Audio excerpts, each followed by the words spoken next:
Buongiorno a tutti, mi chiamo Antonio Siena e faccio lo chef di cucina al VUN Andrea Prea all'interno del Park Hyatt di Milano.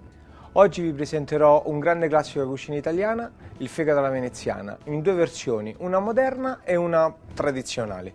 Iniziamo con la ricetta tradizionale e gli ingredienti sono del fegato di vitello, della cipolla bianca, del burro d'alpeggio, della salvia, dell'aceto di vino bianco, del sale e del pepe.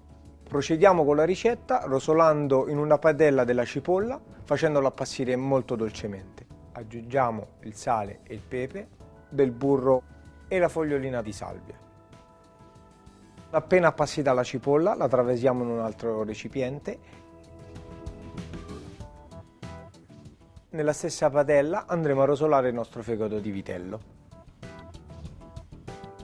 Aggiungiamo la cipolla precedentemente appassita e sfumiamo leggermente con l'aceto di vino bianco. A cottura ultimata di circa 5-6 minuti potremo andare a piattare il nostro piatto. Ed ecco a voi il nostro fegato alla veneziana che impreziosiremo con dei fiori eduli.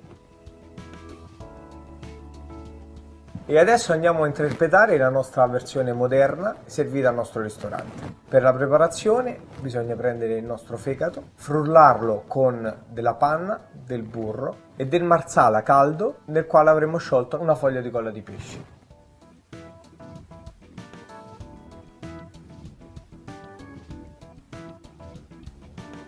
Frulliamo il tutto con un classico frullatore da casa fino ad ottenere una crema liscia ed omogenea. Filtriamo il tutto con un colino cinese o un passino, andiamo a versare il tutto in un sac à poche e andremo a versare in uno stampo di silicone a forma di tartufo, ovviamente creato da me. Riponiamo il tutto in un abbattitore a meno 18 gradi per circa 3-4 ore. Passate 4 ore tiriamo fuori il nostro composto dall'abbattitore, il quale si sarà indurito e otterremo il nostro finto tartufo. A questo punto andiamo a colorare il nostro tartufo con un colorante nero alimentare a base di burro di cacao e carbone vegetale nero. Adesso andiamo a fare il nostro consomé di vitello e fichi secchi per richiamare un po' la tradizione romana. Infatti la storia narra che il vero fegato alla veneziana già veniva fatto dagli antichi romani utilizzando dei fichi secchi per dolcificare il gusto forte ed amaro del fegato. Per il consomé ho preparato un brodo classico di carne aromatizzato con dei fichi secchi e del tartufo nero. L'ho chiarificato e lo serviamo in una provetta con all'interno una brunoise di fichi secchi e del tartufo nero per far sì che renda il piatto tutto più morbido e pulisca bene la bocca. Serviamo il nostro tartufo con una fetta di pan brioche caldo, il quale sarà tostato e tagliato.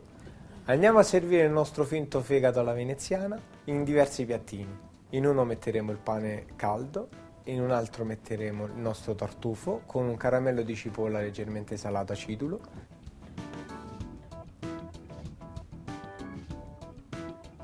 Questa è la nostra versione rivisitata in chiave moderna che serviamo al nostro ristorante.